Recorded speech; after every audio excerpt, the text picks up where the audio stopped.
Welcome back to Max Easy Lessons once more. If you're new to the channel, thank you for stopping in. If you like what you see here, I would appreciate if you would keep up the relationship here by subscribing, leaving a comment, hit the like button, whatever it is you choose to do. I am just happy that I could upload a video that would draw your attention. If you're returning to my channel, thank you so much again for always being here. I appreciate the love and the support I've gotten here on this channel, and I do appreciate the fact that you keep returning. My last video was not educational, yes, but it was just additional information that KMax Lessons, it's also connected to Max Easy Lessons, and that I will be uploading on both channels. For Max Easy Lessons, what I'll do here is give you an abridged version. I will not leave this channel out, no, but I will give you an abridged version here, and I will direct you to KMax Lessons for a lengthier version of the video that is uploaded here. And there will be additional material on some of the videos that have been uploaded here, where I find that people are asking questions that were not addressed on those particular videos. So I will do additional material over there as well. But whatever I do on KMax Lessons, I will also take it to you at Max Easy Lessons and direct you over there as well. So thank you so much for stopping in on the channel once more. And if you're new, welcome once more to Max Easy Lessons. This is tone and mood, and this is just general information that applies to the novel, the short story. It applies to poetry. It's just to give you an understanding then of tone and mood in a particular piece. Now, first off, let's start with the mood. The mood is how you feel when you are reading the story. Is that feeling you get while you're reading the story, while you're reading the poem? How do you feel about what is being said? It's your view, your perception of what is being said right in front of you. I've said to students on many occasions that the mood is how you feel when I'm talking to you. Are you angry with me because of what I'm saying? Are you happy with what I'm saying? Are you thinking, okay, I could be sad here? That kind of thing. The mood is what kind of mood are you in? You'll say to a person, oh, I'm in a bad mood. What exactly is your bad mood that you're in? What triggered your bad mood? Because literature for me, it's your everyday life. But people will tend to think that, oh, literature is in a league of its own. Literature is about your everyday life. And so how you feel when something happens to you would basically be the same thing that you would be feeling when you have read the piece. I hope it makes sense to you right there.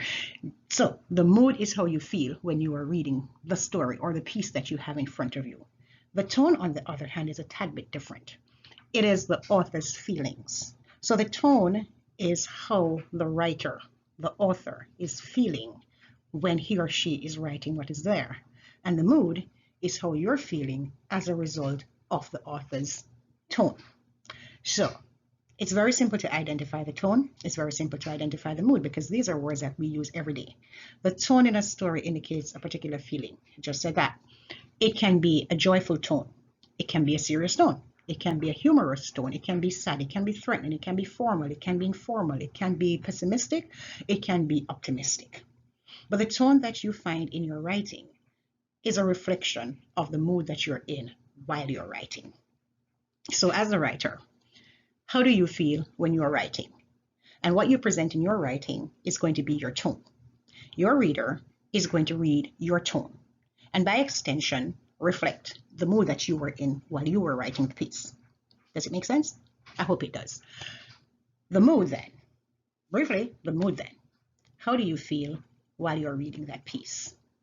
And you don't have to have the same word or descriptive word of the mood that somebody else has, because your mood is how you feel when you feel it.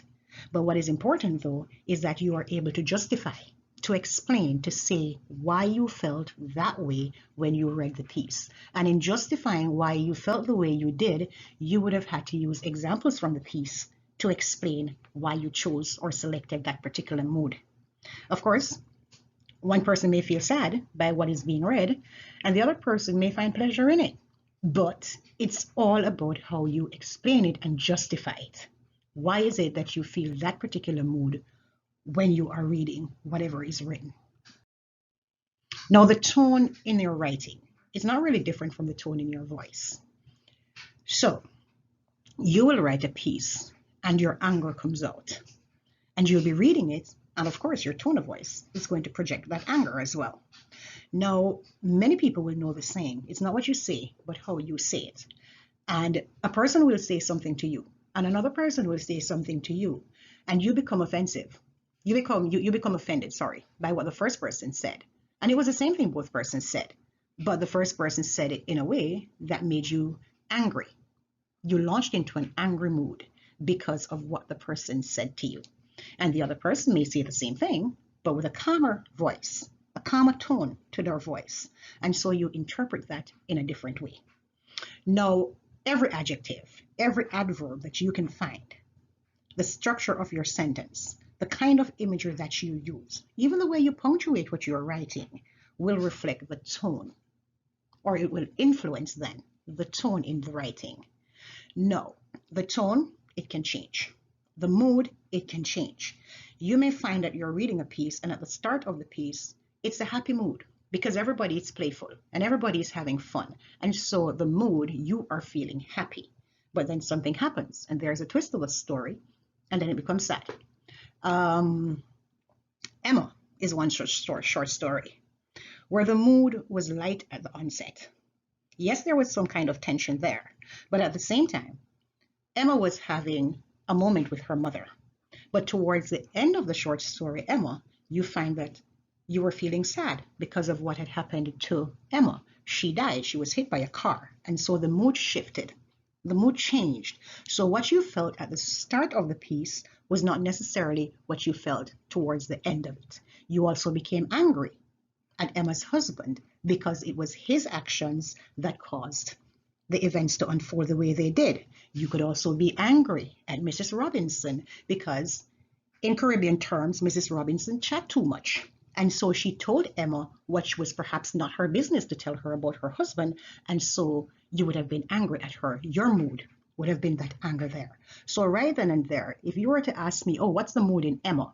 There are different moods in Emma because of what you're experiencing. Some persons may not have been angry with Mrs. Robinson because some persons may have said, oh, Emma had a right to know. And that's a whole different ballgame. But then again, that was how you felt when you read the piece.